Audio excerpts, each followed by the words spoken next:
ahead and get started. My name is Sam Smith, and I am a social worker. That's his alias. No one's name could possibly. That's my American name. Woda Ming Su Jong Wen Shu Sha Ming. So that's my American name. And I'm a social worker, practicing social worker. But I also work for the University of Illinois College of Fine and Applied Arts at Krannert Center for the Performing Arts. And so I'm going to talk more about my work, which is sort of the intersection of arts and social work practice. So I had expected a little bit of a larger group and had some activities planned that are a little bit more interactive, but we'll see what we can do with a small group. It'll be interesting to see how it works. It's Dustin in the back who handed you the evaluation form, so thank you so much for your help. So let's find out who you are and why are you here. So why don't we start with, let me see if I can think of something interesting to ask. Okay, so who are you, why are you here, and what's your superpower? Yes, superpower. My name is David Foley. I'm a student teaching through Illinois State this semester. Okay. And I am here because I wanted to learn how to integrate arts. Like, I'm very interested in arts because I'm in mathematics. So sometimes people don't see those things necessarily connecting. But I want to see some ways that maybe other people have connected it. And my superpower would be probably flight. Fly over people. Say that again? Flight, like the power of flight. Like Power of flight. You can fly like a bird in the sky. All right. Cool. All right. Who's next? I'll go next. My name is Paul Cho. I'm also student teaching through ISU. And the reason why I wanted to be here is I'm also a math teacher as well. And, you know, Mr. Foley and I talk a lot about math, so how we can integrate stuff into our classes. Okay. So arts is one of the things that I really care about because I love music myself. So, like, I'm always trying to think of ways to incorporate stuff like that. Okay. To my math rooms because, I mean, let's be honest, math is like not the most fun subject for a lot of kids, so there's got to be some way to do it, make it better and more enriching for them. So that's kind of why I wanted to be here. My superpower is time control too overpowered. Is time control too overpowering? Is that what you said? That's a good superpower. Yeah. Either that or like teleportation. Teleportation, time control. Those are good superpowers. All right. Who's next? Who are you? Why are you here? What's your superpower?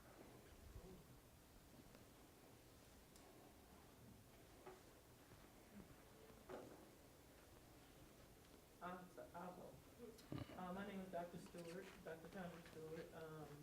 I'm here because I'm a lifelong learner. So I'm here to learn more about bullying and also arts. I love arts.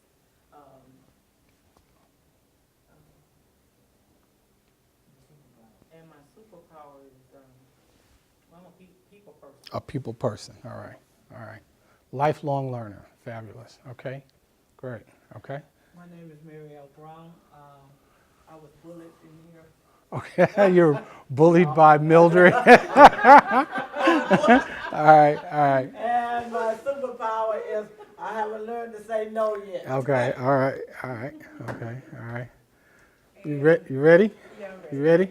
Okay, Okay. I'm Tina Boyle White, and Okay. I presented today on coaching. Oh, great. And I'm a high school teacher. Oh, and fabulous. Hmm? I said fabulous. Yes, and I work at the Boys and Girls Club after school. Okay. So, why am I in this session? Mm-hmm.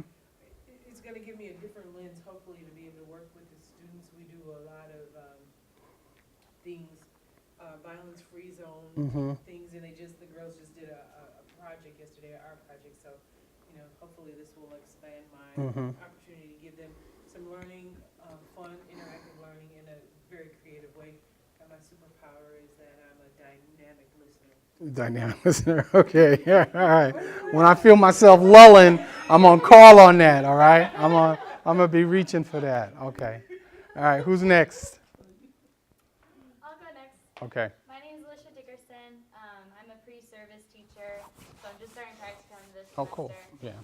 I used to be an art major, so I love Okay. art. And so I wanted to see how you incorporate that in the classroom with Okay. coloring and everything. Okay. And my superpower would be that I relate and connect to people really easily. Okay. All right. Okay. Yes, sir. Last. Yeah, I guess Okay. it's me. Aaron Hale's my name. I'm a pre-K through 12 guidance counselor, and then Oh, cool. formerly a high school teacher, and also taught at Lakeland for a little bit. And why I'm here, I really couldn't make up my mind, and then I was looking at the posters that he had, Dr. Bean had, and it really made me kind of sad to see the girls crying, and just you could see there's a lot of pain that was put into those drawings. So I think that that's one way that students can really communicate, maybe for some of them the only way. So I want to learn more about that. Okay. Superpower, maybe like a empathy. I know that's kind of like a generic thing, but maybe like a chameleon kind of thing, because I like to Okay. clear my mind and put myself in other people's positions Okay. when I'm talking to them. Okay. All right. All right. So My name is Imani. Okay. I'm here from Champaign. and you have lots of superpowers. I do. I do work with public schools around the two topics you're talking about. And my superpower is I appear to have the super ability to cry. That's what I've been told. The what? The superpower to make people cry. I guess it means something other than saying. In doing work with families who are in a lot of pain, a lot of struggle, a lot's going wrong, I've had these young women that I would work with, and I found out that they had started making wagers about how long it would take for me to make this mother cry or this father cry or this, because I wasn't trying to make anyone cry. But the point being, when you're very empathetic, when you're a superpower listener, when you help people reframe things so they stop thinking everything is their fault and they're the bad guy, when they finally realize, oh my God, somebody's actually listening to me. I'm actually important enough for you to do this, they start crying.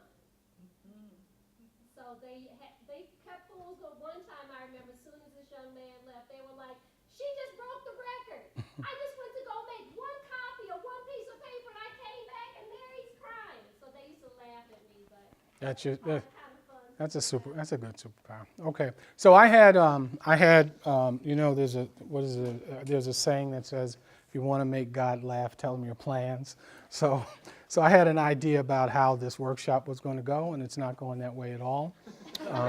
So as I'm standing here, I'm sort of reconfiguring. So what I think I will do is end up talking to you about work that I do that is at the intersection of social work and sort of arts practice. There are people lately that have been talking in the field of the arts about this work that's called social practice in the arts. And so, and as a way of getting started, this was my plan. I had this great exercise plan. And so I want you to help me with this. So I want you to take this thing that you're not supposed to read. And what I want you to do first is I want you to turn it over and I want you to read it very quickly. You can read it now, okay? I want you to read it very quickly. I want to see if it works with a small group. Just very quickly, okay? All right? So now I want you to put it face down so that the white is up, okay? All right? So this is sort of an activity for dividing you into two groups so that we can do an exercise. So now I want you to turn it over. I want you to read it again. And just to yourself, quietly in your head, I want you to count the number of F's that's on your particular sheet. Just count them. Got the math majors over there. Just give you a few more seconds. Okay. Okay, now put your sheet face down. Okay. Okay, so how many of you counted 4 or fewer? Okay, 4 or fewer? Okay, very interesting, good. How many of you counted 5 or more? You 3 counted 5 or more? Okay, so why don't I have, let's start with the larger group, 4 or fewer. What I want you to do is I want you to come up, and I want you to have a seat. I'm going to show you a piece of art on the screen. The smaller group, I want you to move closer, and we're going to have a conversation about that piece of art on the screen? See, she can't say no, but she can huff. I didn't say no, and I'm on my way. All right, so come on up. Have a seat. If you're in, 4 or fewer, grab a chair. I'm going to put an image up on the screen, and we're just going to look at it. We're going to have a conversation about it. Huh? I'm in the larger I'm the 5. So just, 4 or few. So just the larger group. So the smaller groups sit out, the larger group up front. Larger group up front. Okay, just pull up a chair. All right, we're good to go. Okay, so I'm going to give you a couple instructions before I put this image on the screen. So the first instruction is to take a couple of minutes and just look at what's on the screen. That's the first instruction. Don't throw anything at it, all right?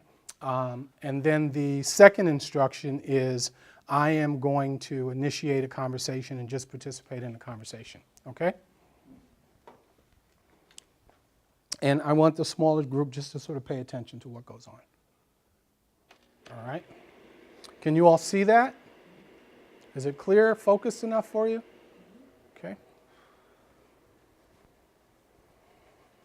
So first, just take a couple minutes and look at that.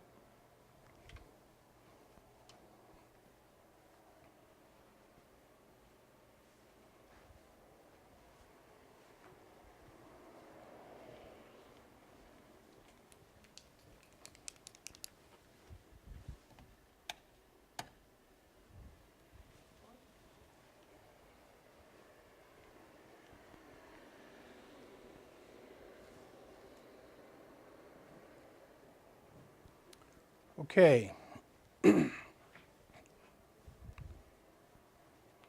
What's going on here?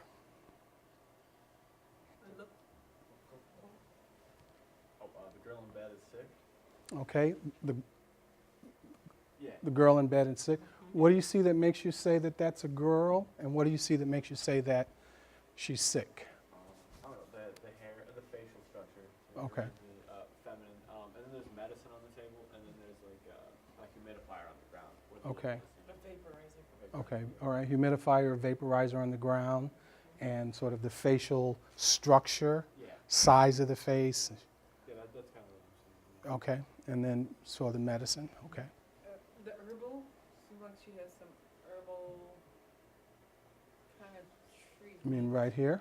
Maybe some traditions Okay, all right. they're implementing or she's implementing to help heal. Okay, so you're saying, you're agreeing that this person may be sick and that this might in fact be some kind of herbal medicine, and that's kind of supporting the idea that she's sick because maybe she's being healed, or, yeah.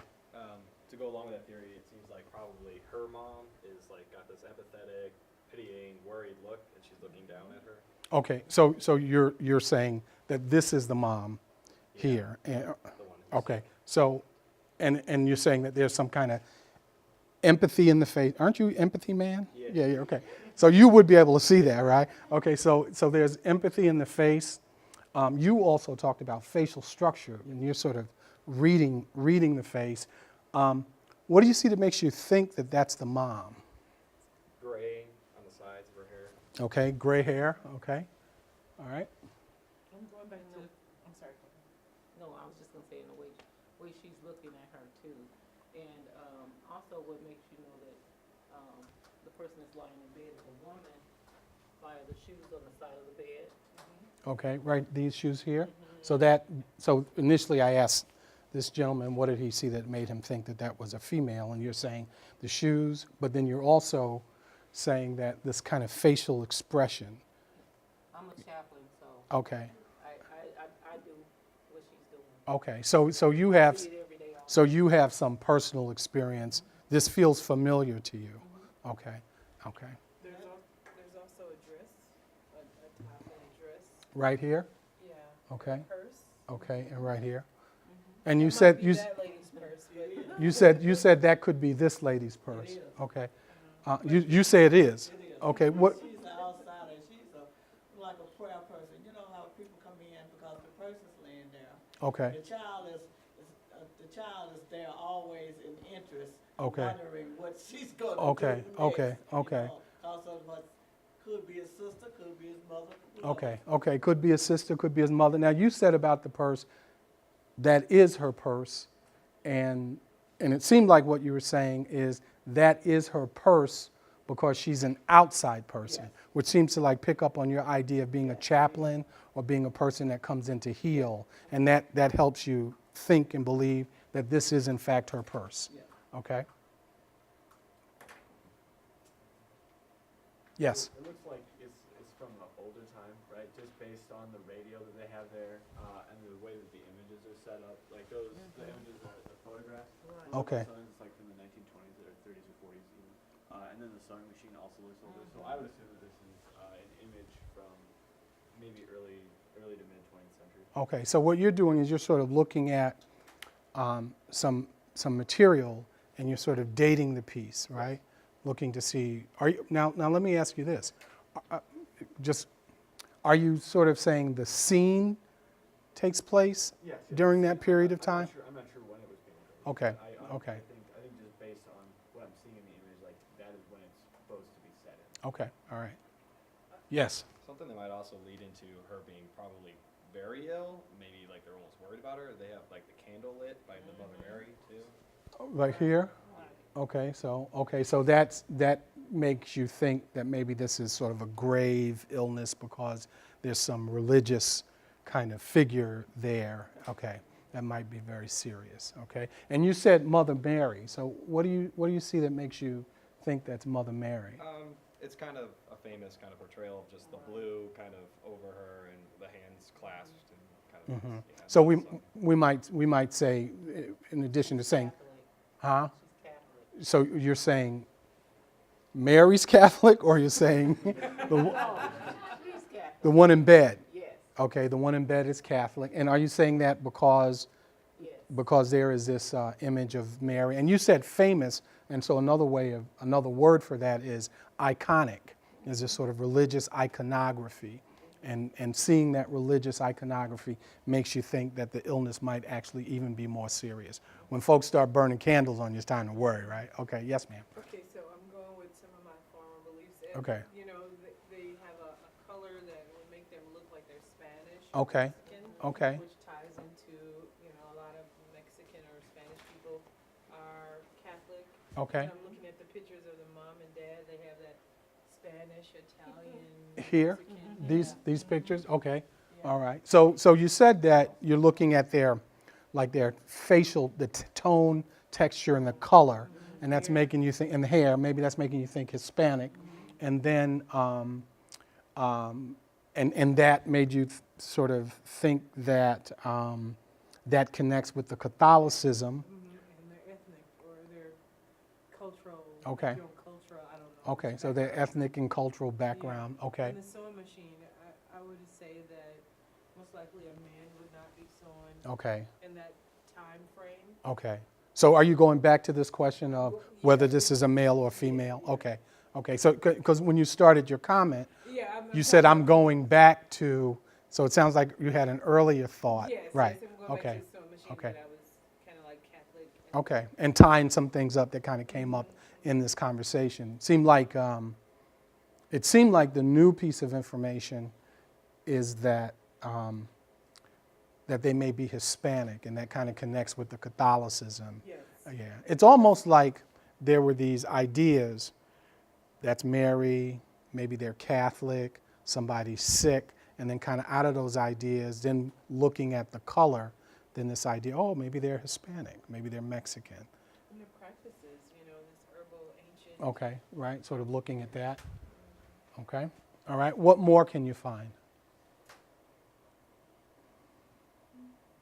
Somebody wears glasses.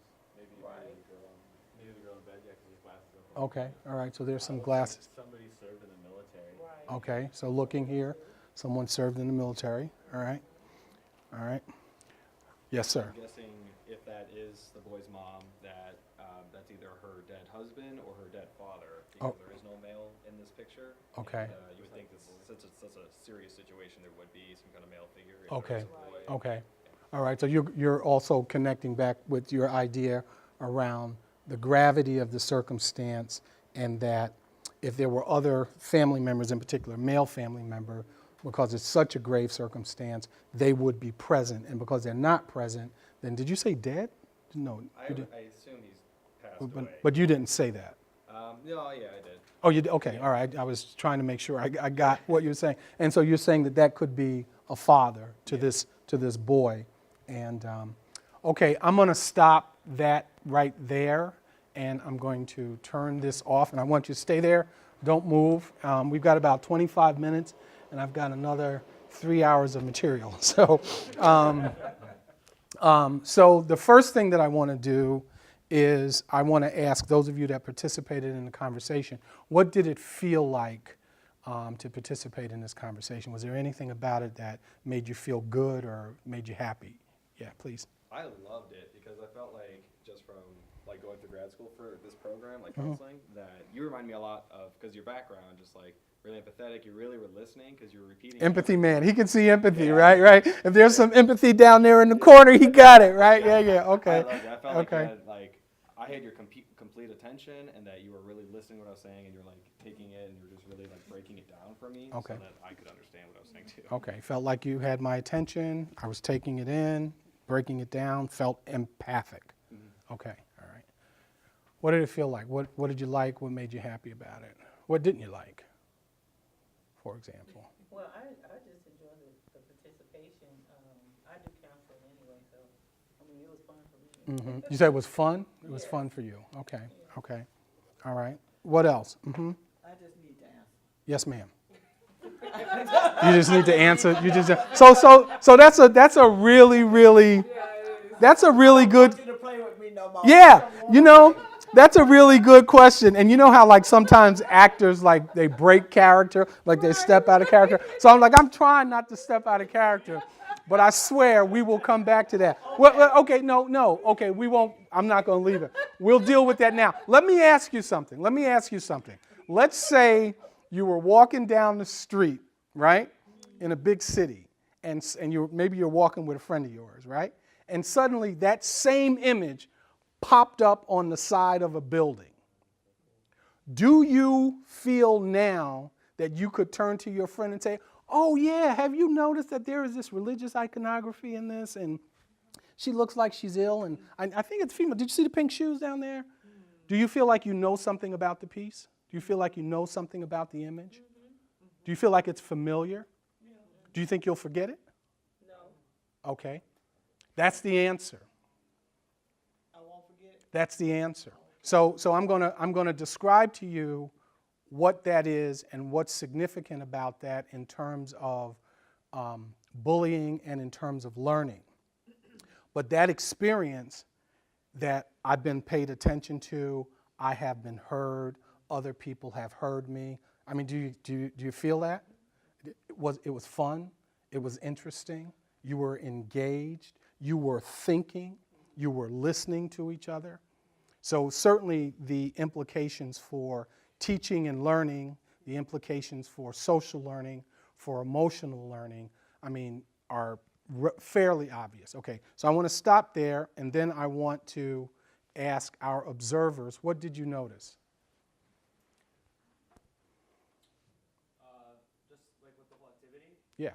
I just noticed a lot of participation, and it seemed like everyone was pretty engaged with what each other were saying, and I thought that was really cool. And that, again, kind of what Mr. Empathy Man said over here. You really seemed like you were really listening in on and trying to tune in and with what they're trying to say, and that in turn helped them kind of process what they're thinking as well, just kind of reiterating for them. So I thought that was Okay, so I want to pull out a couple things that you said. One is you said, I seemed like I was really tuned in, and you said that helped them, and I think this was sort of your idea, that I was listening, kind of breaking it down, and that in turn sort of helped them in some way. Did it help them to listen or help them to like get the idea? I think it just helped them to understand what they're saying, and because sometimes people say stuff and they don't even know what they're saying. We're not real clear about what the idea is behind So what we're trying to express. Yeah. having you like kind of reiterate back verbally to them was helpful, because then they're like, oh yeah, like that's even their way of what I was saying. Yeah, right. So it helped to clarify their ideas, right? So we would call this a metacognitive practice, Oh, yeah. right? It's a metacognitive practice. It's not only thinking, oh, I wonder what's going on there, but it's also thinking about your thinking. So you might remember I said, oh, you're going back, you had an idea earlier, because you began by saying, oh, I was thinking about this before, and then you tied all of these things up, right? So what you get to see is how your thinking kind of flows, right, and how it changes, right? So it's not in addition to being thinking, it's also sort of meta thinking, having an opportunity to look at your thinking. I did something real specific when, in regards to that comment about Hispanic, which in some ways was sort of like breaking character. But I said, it's sort of like we have all of these ideas. All of these ideas were here, right? And then sort of out of all of those ideas, this idea about Hispanic, connecting Catholicism, the color. You started earlier with facial structure, and then you came in with facial expression. And so then to sort of connect facial color and then to connect that with ethnicity and culture, right? Because these ideas were already sort of bubbling around, okay? What did you notice? I liked how you never said that any of their answers were wrong or right, really. You just encouraged participation fully, and so that allowed them to be able to keep expressing what they were seeing, and not second guess if they were right or wrong about it. So that was something I really liked. Cool beans, cool beans. Okay. Any other observations? Oh, okay. So I'm going to ask all of you. You've pointed in some ways to some things that I did. Can you be more specific about what you saw me do? You made eye contact whenever anyone was speaking. I made eye contact when someone was speaking. I keep doing it, right? Right? I mean, there's this one particular thing that I keep doing. I just did it. In addition to making the eye contact. Hand movement. Oh, well, so hand movement, which it can kind of sort of draw you in, right? Okay. All right. You master the recreation, like when you tell us what we're saying, it's like, yeah, and we wanted to say more. Yeah. And so when you give it back to us, it's like, yeah. Right. Yeah. Right. So you did that masterfully. Right. And you're right, you did break character. You jumped in and put your Right. voice in. And you heard that. Yep. You heard that. Instead I'm of glad just you heard that. recreating us. So, Right. yeah. I'm very, very glad you heard that, because that is also Imani in her session was talking about the importance, the value, and the power of people feeling that they have been heard, and how restorative that is. And so I'm so glad that you heard me break character, because the point of this process and this practice is not for me to put in what I'm thinking and sort of what I know. It's not an art history lesson. This piece was made by Miss So-and-so in 1940, and what it does is it depicts such and such. You can pull that up on your computer, and you can read about it, and what happens a day later. You forget about it. You might remember the date, but I don't think you're going to forget this piece. And I believe that you're thinking about it and the way that, and in the way that we thought about it together, in the way that we engaged with the piece together, results in real learning and a different kind of learning. And that's sort of the point. So I want to now go back to any other comments or observations. Yes. The thing I also noticed is that sometimes when we'd be talking, you would sometimes move closer to that person. Okay. And be, like, Okay. entering our space. Okay. I felt like you were really Okay. being attentive. Okay. And then your voice was very, like, it never went high, or Okay. it was just very comforting. all the Okay. time. Okay. And then I kind of looked around, I noticed too, when we first started, people were kind of like Yeah, unsure, yeah, they didn't yeah, really yeah, know. yeah, And, yeah, they're yeah. and now if you look around, we're all kind of like, Yeah, people are more like, relaxed. just Right. Right. so Yeah. we're Yeah. comfortable, Yeah. you know. So just imagine in a classroom, how long did we go, Dustin? 10 minutes? Okay, so we were about 10, did it feel like 10 minutes? And actually, I cut the conversation off about this image. I'm not going to have time to do everything, so I'm going to have to run through some things because this gets really interesting. Let me show you another thing that I did. So someone make an observation. There's a little boy in the picture. You pointed to him, Right. Okay. So why? so that everybody can see what that person's talking about. Okay. And so what's the significance of that? Okay, so let me tell you, all right? Part of the significance of that is that it references us to the same material, right? Because I might be looking at the fact that they do look kind of Hispanic. And when I was in New York, this Puerto Rican guy and I got into a fight on 72nd Street, and that really pissed me off. So this guy must have died in the war, right? So I'm referencing all kinds of material that's not here, right? So just imagine being in a classroom and how people bump into each other, and they're referencing all kinds of material that's not there physically, that may not be there socially, right? Because we bring all this stuff with us, okay? All right, so here's the point. Here's another point. The thing that you read, you all read the same thing. They all have the same number of F's. How many were there? They're either 6 or 7. I can't figure it out. But they're all the same, all right? One of the things that people miss is they miss the little small word of. And one of the explanations behind that is you miss of because you can read. So when you read of, you don't read it like OF. You read it like OV. Children that are learning to read, they don't miss of because their reading strategy is very different. You have a very sophisticated reading strategy. Because you have a sophisticated reading strategy, you make this mistake. If I had not just debriefed you, and I had gone back and taken your papers back and shuffled them around and handed them out again, you would have gotten different numbers or the same number. And it's very interesting. And the reason why is because you can read. It's actually because you have a skill that you make this particular kind of mistake. It's actually a very interesting kind of paradox. So did this little man jump out for anybody? When did he jump out? Just yeah. So sometimes what happens when you're having this conversation, when you're having a conversation like this, you'll go, excuse me, oh shit, that is Mary. Right? All right. Yeah, Dustin, you're okay. All right, so we got 5 minutes left. I'm going to do 2.5 hours in 5 minutes. All right. So I'm going to turn this off. You can take your seat. Dustin, would you turn the lights on for me, please? I'm going to try not to keep you too long. And I apologize for lecturing to you, but that's how we're going to get through what we're going to get through is just to have me talk at you a little bit. So there's my contact information. I told Mildred that I was going to make some handouts, and I did not. So if you want a copy of this PowerPoint, I'd be happy to send it to you. Here's my card. So what we just participated in is a technology that's called Visual Thinking Strategies. And VTS, as it is known, is a way of using graded curriculums of visual art in order to focus on thinking and the structure of thinking and to improve the quality of thinking.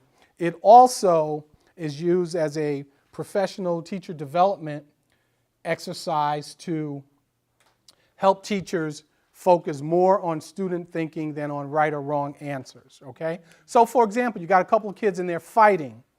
Oftentimes what we focus on is what they're fighting about, who's right and who's wrong, as opposed to how they feel, how they're thinking, and digging into that.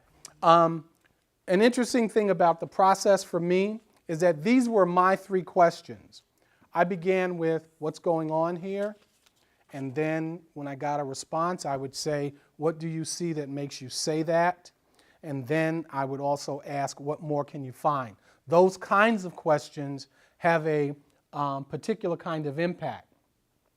They suggest that the learner, the person that you're talking to, has the capacity to understand what's going on, that they can actually make meaning. Later on, I'm going to show you a quote that the point of the quote is that if we want learners, beginners, to be like experts, we have to support beginners where they are. So if you want kids that don't have social skills to be like kids who do have social skills, you have to know where the kids without social skills are and how they think.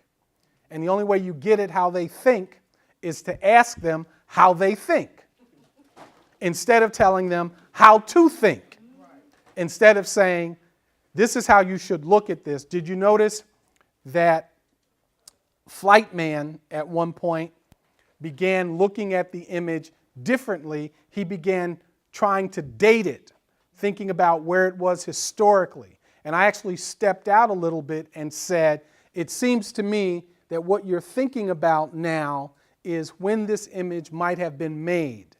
And he said, no, I'm actually saying that the image looks like it was in this period of time. But his thinking about the image began to become historical. For math people, in the same way, God, I wish I had more time. Okay, so this is what I want you. This is what I want you. I want you to imagine doing this. All right, there's a table here. Okay, and let's say that instead of 6 chairs, there are 8 chairs, and there are 3 big pizzas on this table. Okay, then at this table there are 10 chairs, and there are 4 big pizzas. If your objective is to get the most people, most pizza, and you're going to be sharing evenly, which table do you sit at? Okay, got 2 answers. What made you say this one? Yeah, fewer people. Okay, what made you say that? No, I said 4 big pizzas and 10 people. Which one? You go here too. Anybody? Any other ideas? How did you? So that's mathematical thinking. That's mathematical thinking. There are more people there if we divide it up evenly, or there are fewer people here. If we divide it up evenly, I then will get more pizza. But then there's a procedure for figuring that out, right? That's mathematical thinking. People think mathematically all the time, right? In the same way that you think about what this image means, you do think about it. You look at it and go, what the hell is that, right? You do think about it. And if you support the learner where they are, you presume there's some capacity. People already think mathematically. You presume that there's some capacity, then you build upon that capacity of the learner. And also, this is a fairly rigorous process, right? That when you say something, it gets paid attention to. If you say facial structure as opposed to facial expression, as opposed to facial color and tone, those things matter.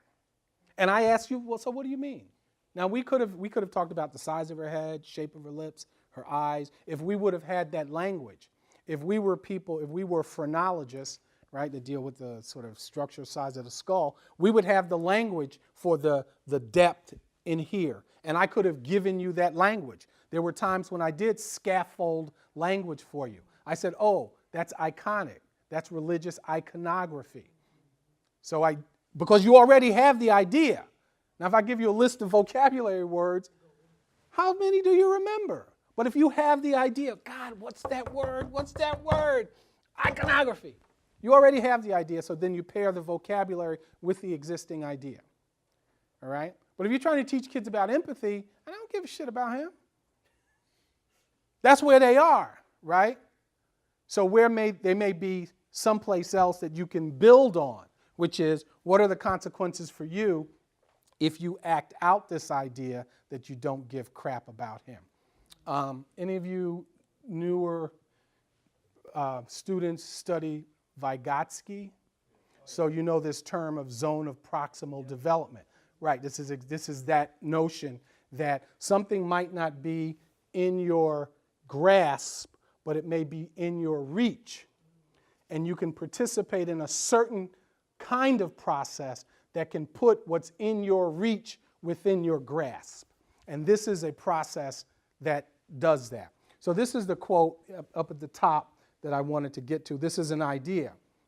Since no beginner does what an expert does, the only way to get to a more advanced level seems to be to lie on building upon what the beginner does naturally. So Imani, as you know, is a troublemaker, is a revolutionary.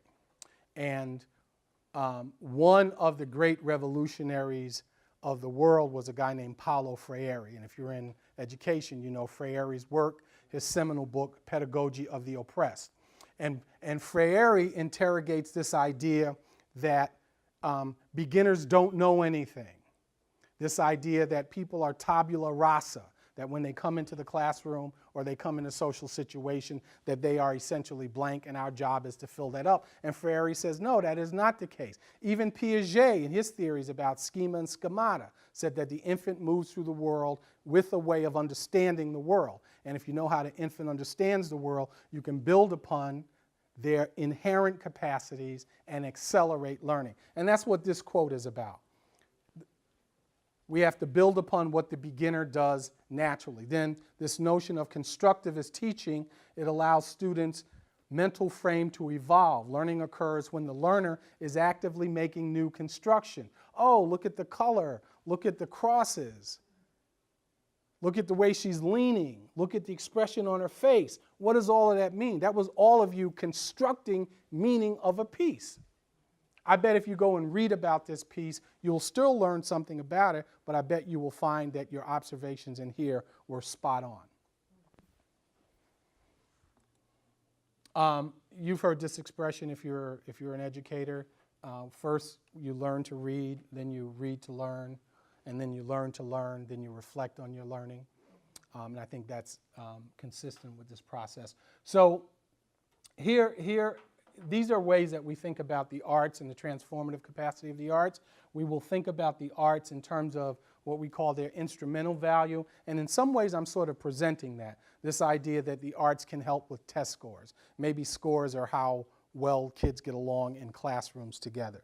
And then there's this idea, there's this counter idea or complementary idea that the arts have intrinsic value. And it is actually in not thinking about how do I get my kids to not behave or not cuss as much in class by doing art, but how do I use art to enhance this intrinsic experience that people have, which is where you see the outcome. So just think about the process that you went through of listening to each other, right? You may not have been thinking about how color may be related to ethnicity, or how the presence of leaves might indicate illness, and the presence of medicine might indicate illness, or that the purse may or may not belong, or that the size of the woman, the shape of the woman, the posture, all of those ideas that were not primary in your mind were primary in your group. And so you listen and you develop a deeper understanding of the world. The other thing that we know about this process is that when you show images like that to children, they begin to make more observations, meaning just raw number, more observations. And they also begin to make more sophisticated observations. For example, so I noticed that the fellow who was selling books out there about bullying, I don't know his work, but I used to use the work of Arnold Goldstein. And Arnold Goldstein used to do this mainstream skill development and a focus on social skills development. His work is the foundation of Boys Town in Omaha, Nebraska. And so that work was based on the idea that you teach social skills. You teach these skills. That's a part of what was happening here, is that we were practicing the skill of looking and thinking and reflecting and considering. We were doing that in this process, right? And as a part of that, we sort of learned to listen. We learned to entertain different ideas. Sometimes there are images that I can show you that would split you in half. You say, oh my God, no, yeah, no, right? But if you go through this process, what begins to happen is we begin to develop a capacity to hear one another. The other thing that the arts do is the arts can create social bonds of shared experiences. When people go to a concert together and they put their lighters up in the air, right? You know, I mean, that's a shared social bond, shared experience, which is very powerful, can create a common identity, can also lead to discourse and communication, like what happened here. we're in a conversation about something that we are looking at, studying, thinking about deeply together. That's the potential and the power, the transformative power of the arts.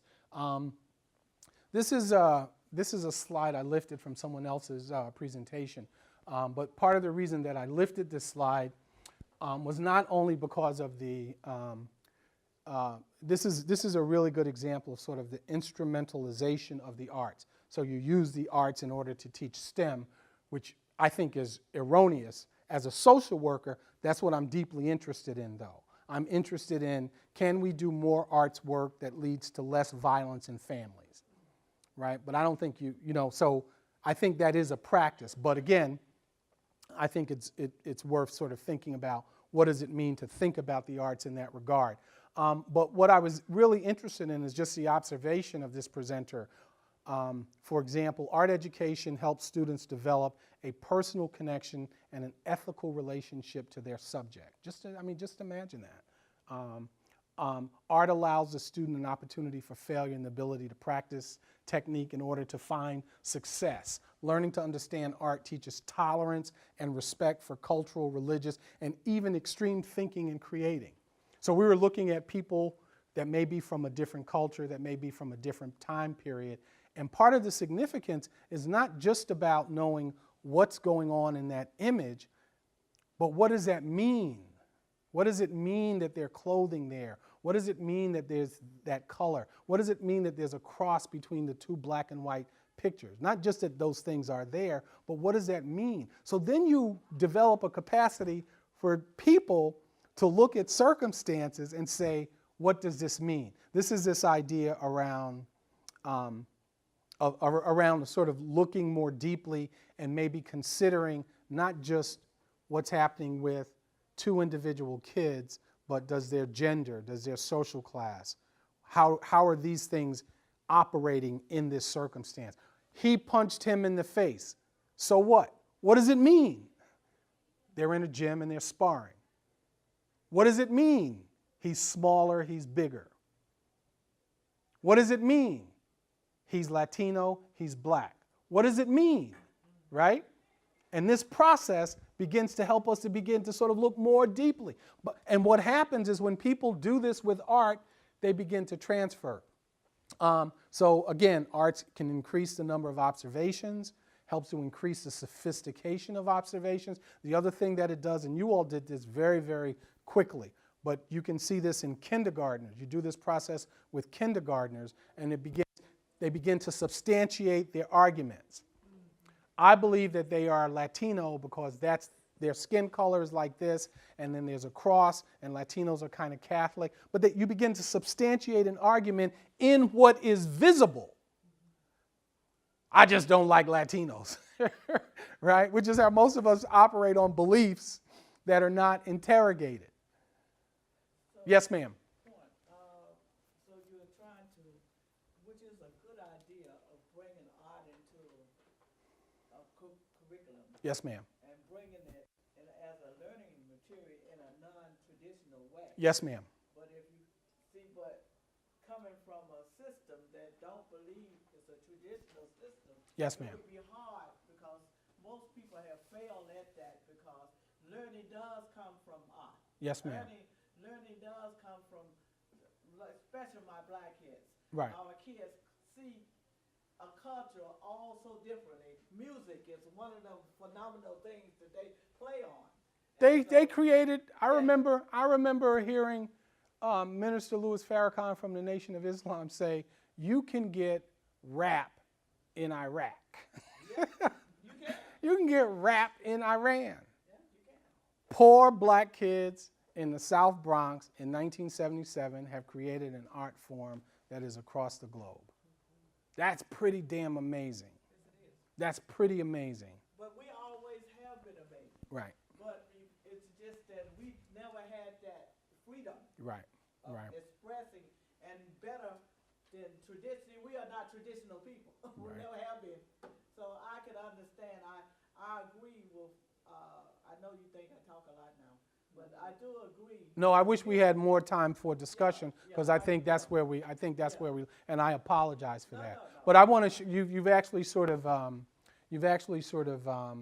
previewed some other things that I wanted to say. No, this is good. So if you want to read more, this sort of healthy risk-taking comes from some work by a woman named Shirley Bryce Heath, who's actually a linguist and an anthropologist. And Shirley, still very active, still writing about the impact of arts, studied over a long period of time programs that were athletic, academic, and arts-focused, and looked at what comes out of those very different programs. And very different things come out of art programs. So that's what healthy risk-taking, I would ask you to look at Shirley Bryce Heath's work. This idea here, novel solutions to problem solving, is the result of, again, longitudinal studies of art students compared with engineering students or other students.